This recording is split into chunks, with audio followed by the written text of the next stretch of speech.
Hey everybody, welcome to the Free Code Camp 2018 Top Contributors Party in Dublin. Yeah, here. Before we get started, I have some very quick announcements, things that are coming up very soon that I think everybody who's interested in Free Code Camp should know. First of all, just like last year when Free Code Camp participated in Hacktoberfest, and Hacktoberfest is the month of October. It's a big push to get people to contribute to open source. Last year, Free Code Camp's guide was the #1 most contributed to open source repo as part of Hacktoberfest. We're taking a lot of the existing repositories. We've got Learn, we've got Curriculum, we've got the freeCodeCamp/freeCodeCamp, the main repository, and then we've got the guide. We're working to unify these repos into a single repository that will make it easier for everybody to get the local freeCodeCamp running. A couple other announcements. Since you are watching this on the YouTube channel, according to the YouTube analytics we looked at, freeCodeCamp is now the fastest growing programming YouTube channel. Yeah, and we're getting about 50,000 new subscribers a month. If you create compelling videos about programming and you're interested, we would love to help more people see your content, your videos. So just reach out to us and we can make that happen. But for us, we want to put as many amazing videos on YouTube as we can. We're here in Dublin. We're at, I've got a cool sign for it, the Huckle Tree, which is a really cool hipster name. I'm going to try to talk to as many of you all as possible and just interview you and learn more about you. So, hey, I'm here with Brianna Swift. You have been involved with Free Code Camp since basically the beginning. Maybe you can just give us a high-level overview of your involvement with Free Code Camp and your transition into being a developer.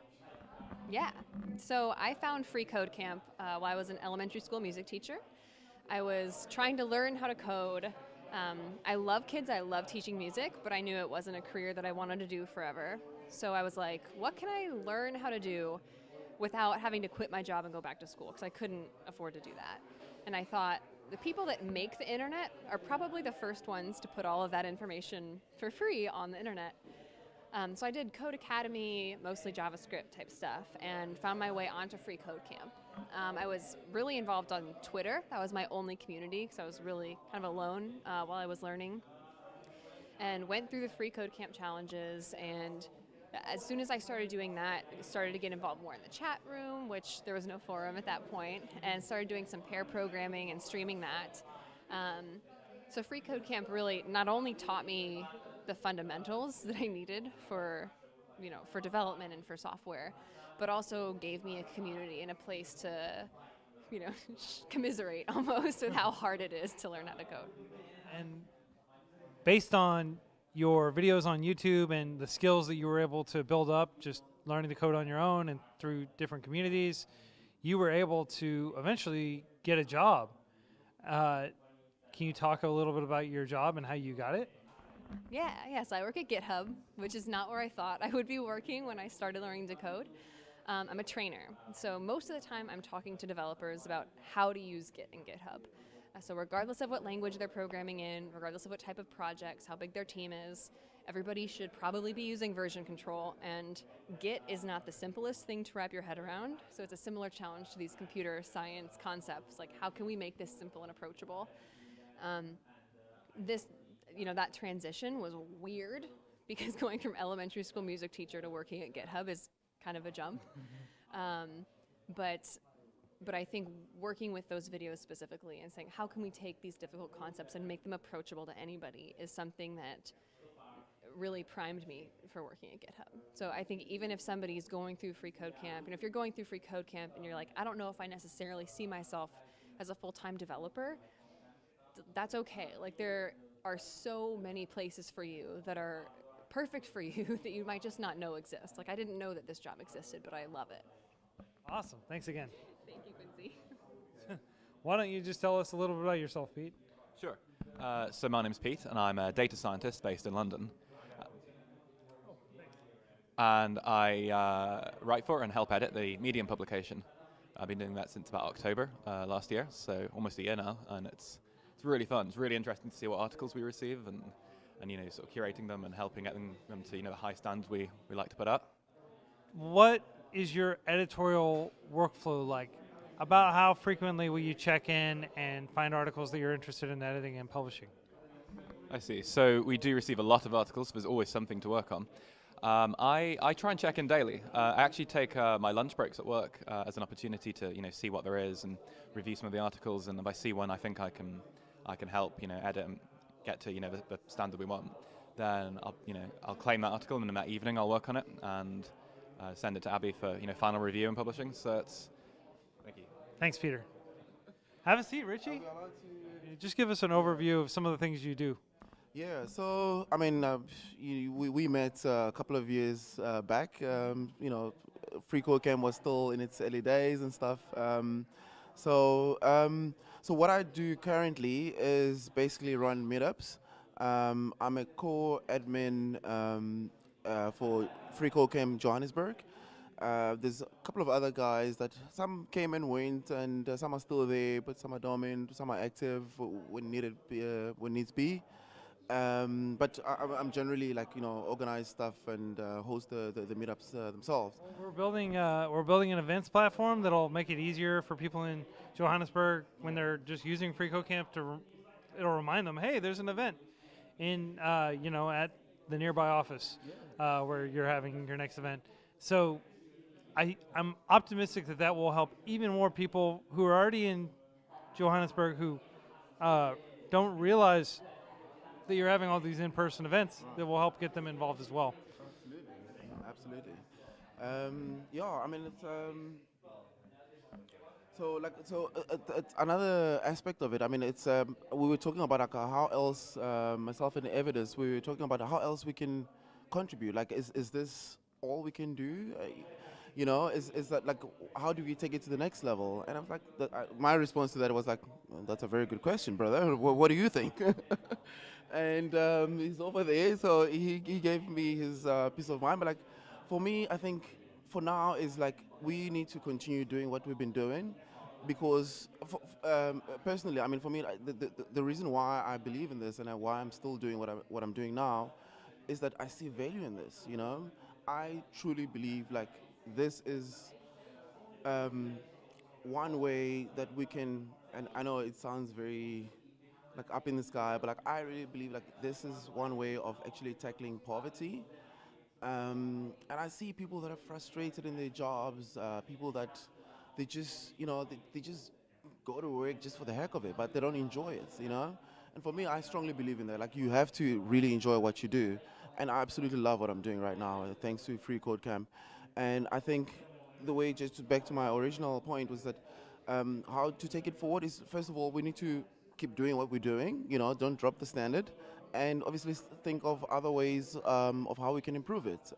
Whether it's, I don't know, just maybe writing articles. If you would say you were doing YouTube stuff or you hosting meetups, maybe just think of other ways of contributing more, or at least getting other people to feel the same passion that you have, so that they can also continue and contribute to the platform in different ways. Yeah. Richie, it's been such a pleasure, man. Thank you so much for flying out here. Well, David, you are a prolific writer, among other things, and I think you have a very interesting background. Can you tell the audience a little bit about yourself and how you got into coding and writing about code? Okay. First of all, Quincy, I'm really grateful to you that you created freeCodeCamp, because I think it was really the major helper for me to switch my careers. Because as you mentioned, I was working as a lawyer. I have a law degree, and then I was working as a lawyer for 2 years. But then I got eventually a little bit frustrated, and I was wondering what to do next. So I was checking online courses and stuff. And funny thing, first I checked some Harvard course about cooking, about molecular gastronomy, and I spent 3 months doing that. But I said to me, okay, I cannot be cook because I'm sweating, and in the kitchen there's a lot of hot in here, so I couldn't cook. So I tried to watching for something else, and then I find first some course on Udemy about programming in CSS, HTML, and JavaScript, and I tried that. But then it was just a tutorial, you know, building things that other people built. So it was it was great. I got motivated, but it was just the first level. And then I discovered freeCodeCamp and those algorithms, and it was basically a different dimension for me, because before I was just creating stuff according to tutorials. But with the algorithms, I need to really understand. And at first, I got really frustrated because I think, oh my God, it's so difficult. I cannot be developer. But then it really just was better and better, and finally I got really confident, and really I started learning to code during the weekends and on the evenings, and eventually it took me 7 months to switch from a lawyer to developer, just coding on the weekends and the nights. So I'm really grateful for freeCodeCamp, because it really motivated me to see all the people doing the same thing. It's also why I decide for contributing for freeCodeCamp by writing articles, because you know, a freeCodeCamp community helped me to become developer, and I also wanted to contribute to it by showing people concepts that were difficult for me. So I try to like describe them in a way that are more understandable for me, and in a way that I want them to see them when I learn them, because there were no resources before. Yeah, and that's, I think, the part of my story. And maybe just the main thing what I decided to switch the careers was that as a lawyer I didn't see the results of my work, and as a programmer, I mean, you write console.log and you see the result. It's so motivating. You just write code and you see the result. I love this, and this is why I love programming. Cheers. So tell us a little bit about what you're working on out in Portugal, Eduardo, and you're leading the study group there. Well, I first knew freeCodeCamp in the beginning of 2017, and I was a civil engineering, and I was not happy with my career. I wanted to reboot into programming, and when I met freeCodeCamp, I met the right path to start learning how to program. I've tried a lot of boot camps without effort, but with freeCodeCamp it was very, very easy to follow up, and at the same time that I was studying, I started to motivate people to study with me. I started at the same time as João and Henrique, and together we started the study group in our city, and we impulsionated also the starting of the study group in Lisbon, the capital of Portugal, and we are doing that effort every week. Even after we got our jobs. Yeah, I've rebooted my career in 5 months, studying more or less 10 hours per day, but it was it was 5 months, and I got from civil engineering to a front-end developer. How many people within your study group have gotten developer jobs, do you think? Yeah, first, Quincy, let me tell you that we are in the south of Portugal, so it's a small town, like 50,000 inhabitants, and in the last year we got five developers ready to start working, and they started working. So I think it's a nice percentage. So basically 1 out of 10,000 people in your town has gotten a developer job, thanks largely to your efforts and your community outreach. Yeah. You're great. Yeah. It was nice to meet you. Robert, have a seat, man. Thank you.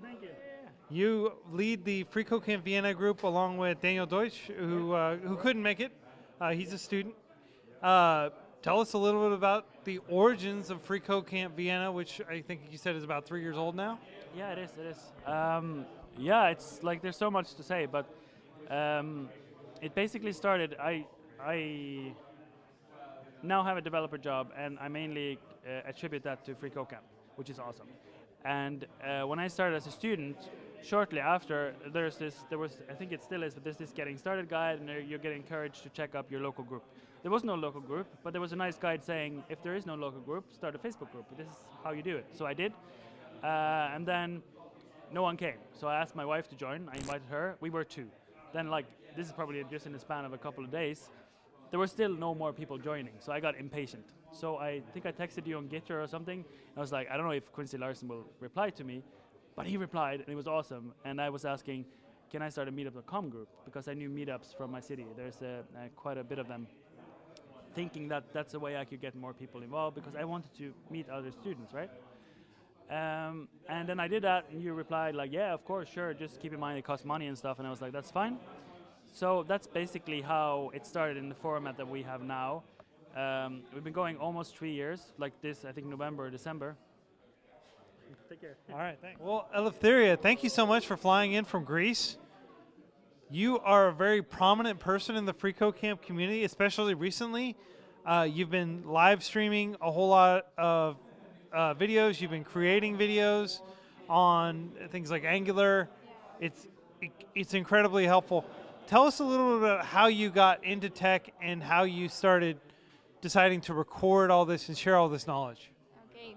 Well, I wanted to learn, and firstly, I wanted to learn for me and for myself, but I knew that eventually I wanted to find a job, and I wanted to be sure that everything I know I can also like go to another person and maybe teach them. So I said, okay, how can I do that? So I'll start coding in my computer as always, and then I'm going to record these videos. And if they are good, then I'm going to upload them. So basically that's how I started. I wanted to pass this knowledge to other people and make sure that I also know these things. Thank you very much. Ben is a prolific contributor to FreeCodeCamp. I think I've spent more time pairing with him than pretty much anybody in the FreeCodeCamp community. Gosh, let me just recount some of the things you worked on. So, you were very heavily involved in the JavaScript curriculum, which pretty much everybody who's watching this has probably tried at some point. You created the Challenge-O-Matic, which was the tool to make it easier to contribute challenges. Well, tell us a little about yourself. You're here in Dublin, right? Yeah. So I am based here. I am currently kind of a college student. The third year of my degree is all work placement.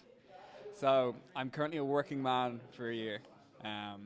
In kernel development, actually, which was a complete pivot from JavaScript. But yeah. Well, what are some things that, aside from kernel development and hopefully getting back into FreeCodeCamp contribution, what are some areas of technology, since you're somebody who is, at many different places in the stack and has a pretty good bird's eye view on how things are moving, what are some things that really excite you about information technology and the way things are going?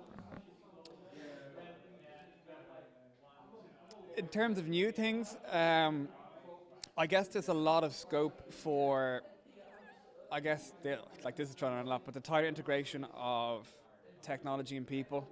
I feel like there's a lot of issues that are not serious enough that they needed a solution in the past, but have become so easy to solve that they will be. A great example of that is the whole health technology kind of revolution, the way everyone's get their heart rate constantly monitored and all that kind of stuff. There's been many cases of people finding out they have AFib, or atrial fibrillation if you want the full Googleable thing, because of their smartwatches. I think there's an article really recently about an Apple Watch that alerted a person to it. And it's stuff like that that can, makes huge differences to lives, because they're, if you find out you have atrial fibrillation, you need to get it sorted. And it's fine if you sort it, and if you don't, you can get yourself in a lot of trouble. So there's all kinds of applications of health technology in particular that are not only really exciting because they're cool, but they're also really exciting because they're good. They're doing a good thing in the world. Quincy, it's great to talk to you in real life. Yeah, Matt, tell us a little bit about your background and what you're doing.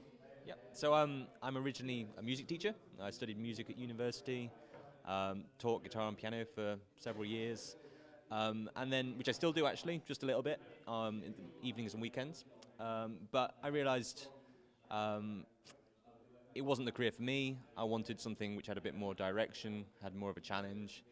And I met a friend who I'd not seen in a long time, and he studied music with me, and he was like, "Oh, I'm a developer now." I was like, "How did that happen?" And he was like, "Well, I found a lot of courses online and sort of taught myself, and then a couple of years later, I'm a developer." I was like, "Oh, that's incredible!" And so I started just looking around different resources, and this was like 3.5 years ago, 4 years ago.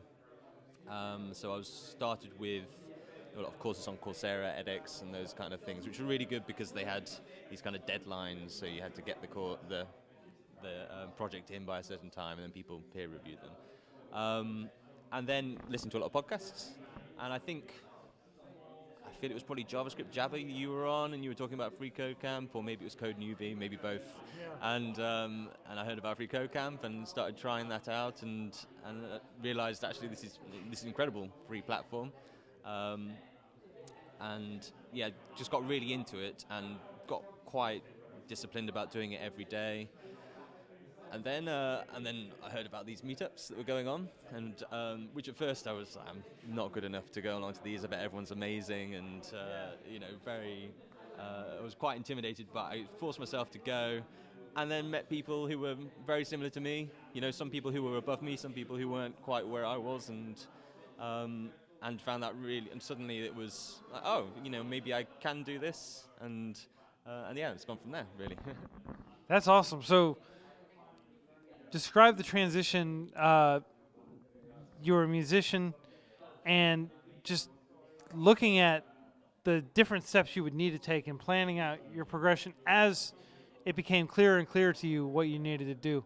Yeah, I think to begin with, it's fine just to accept you're not going to learn everything in one go. I think some people think they maybe do it for a week and think, oh, I feel like I don't know too much yet. I'm never going to be able to do this. It can be overwhelming. It's good just to initially, which I think I did, just to try a few things out and just enjoy it really, not necessarily immediately think I need to do this and become a developer as soon as possible. I think it's good to take the time just to try some things out, but then as you enjoy it more, hopefully, and get a sense that it is what you want to do, trying to find ways to keep yourself motivated. In my case, it was initially doing these courses which had deadlines at the end of the week, and then in the meetups thinking, okay, there's another meetup in 2 weeks, I'd like to be able to show something to someone by then. Sometimes you feel like if you go along and you've not done anything since last time, it's like, oh, I should have done this. It's a nice kind of motivator having some peers around you. I think it's very easy to sort of stay by yourself and get a bit isolated, but what we try and encourage with the meetups is to get people to come along and just talk to people, see where everyone else is, don't feel shy about it. Everyone's there to help each other. We're not about criticizing. I mean, it might be constructive criticism, but yeah. Thanks again, Matt. Timo is a prolific contributor. I think I was talking about you earlier when we were going around in the circle, but you've contributed an incredible amount. And if you look on the GitHub repo and rank everything by commits, you're way up there. What are some of the ways that you've contributed to the FreeCodeCamp community over the past year and a half or so? So when I started out, it was almost exactly 2 years ago now. I started with making small changes, mostly to the curriculum, small fixes to the test mostly. So there was a test that was missing correct solutions, or it was allowing solutions that shouldn't be allowed. I tried to fix those, and that's mostly what I started out doing. And then I found out about the FreeCodeCamp guide being developed, and I actually had quite a bit of time at the time that it was in active development, and I got involved, and I spent a lot of time on contributing to the FreeCodeCamp guide, to the platform, not the articles, the content, but to the platform, the site around it. Cheers. Yeah, well, thanks for all your articles so far, Sam. They've been great and very well received by the community. Yeah, thank you very much. For the first article I wrote, I wrote it just because I was in China and I hated the great firewall of China, and I sent it to you and said, can you have a look? And you said you loved it, and actually made me an author on the FreeCodeCamp Medium article, on the Medium publication, and that just gave me the boost that I needed. Every other article before that got 5, 10, maybe 15 viewers. Getting on the FreeCodeCamp thing boosted me and gave me the confidence to write more, and that was really big for me. What would be your advice to those people who already have kind of a traditional engineering training but are interested in pivoting into software development? If you're interested in pivoting into software at all, give it a try. Stuff like FreeCodeCamp, and there's hundreds of other free resources out there. They're all absolutely brilliant. I learned most of the stuff I know now through FreeCodeCamp. It's free. It has step-by-step tutorials that give you really good feedback as you're progressing through. And the worst that happens is you try it out, you do 2 or 3 months, and you find that you don't enjoy it that much. Thanks again for coming out, man. It's great to finally meet you. Richard, I'm so thrilled. We've talked so many times. We've been in touch. Richard is in charge of freeCodeCamp Leeds, freeCodeCamp Oslo, and the freeCodeCamp Instagram, which has, I don't know, 10,000-ish. No, more like 13 and a half or something now. Something we're up in 13s, I think, yeah. Yeah, and it's great photos of freeCodeCamp events and just beautiful workstations and code setups and things like that. Yeah, all that stuff, all the good stuff. Yeah, what are your goals? So you really took charge on the Instagram, and I mean, you owned it. You were already very prolific on Instagram. You had a lot of your own photos. You had a ton of followers yourself, and you really took the freeCodeCamp Instagram, which was largely just chilling there because I think I was the only person who had access to it at the time, and now it's quite vibrant, and there's a lot of beautiful photos on there. Can you describe that process of thinking like, hey, maybe I could help out with this, and how you went about it? Yeah, so I think we took it from about 3,000 at the time. Like you were saying, it was like underutilized. I think you were very very good on Twitter and things like that. That stuff was doing it. And what I was doing on my own Instagram was just pictures of my code, stuff I'm working on, and things like that. So we had a conversation about doing some stuff with the freeCodeCamp, wanting to have a lot more of the community stuff in there as well, trying to re-upload other people's pictures, re-gram them, or whatever they call that. So that's kind of what we tried to do, get the community thing more in there, and just try and build that up and have it a bit more of a community, a bit more so other people could get involved in that as well. So that was the plan. Yeah, and early on you made it a clear point that people could basically mention freeCodeCamp or hashtag freeCodeCamp on Instagram, and we could basically signal boost their photos and of course credit them and everything. Are people still doing that pretty regularly? We need them to do it more. Especially to do with if there's meetups going on. That stuff's great. So if we've got a meetup and you've got a picture of all the groups and stuff like that, we love that stuff. So like send those stuff. But I'm constantly going in there checking the hashtags, or if you've been tagging us in them directly as well, trying to find the good stuff out there and posting it on there. So if people send me the good stuff, then it means I don't have to do anything. So that's kind of what we want to do, for sure. For everything you're doing, Richard. Andera has contributed extensively to freeCodeCamp through the freeCodeCamp guide and also publishing articles on Medium. Tell us a little bit about yourself and how you discovered freeCodeCamp and decided to contribute to it. Okay, at the moment I'm a student, actually just started like last week university.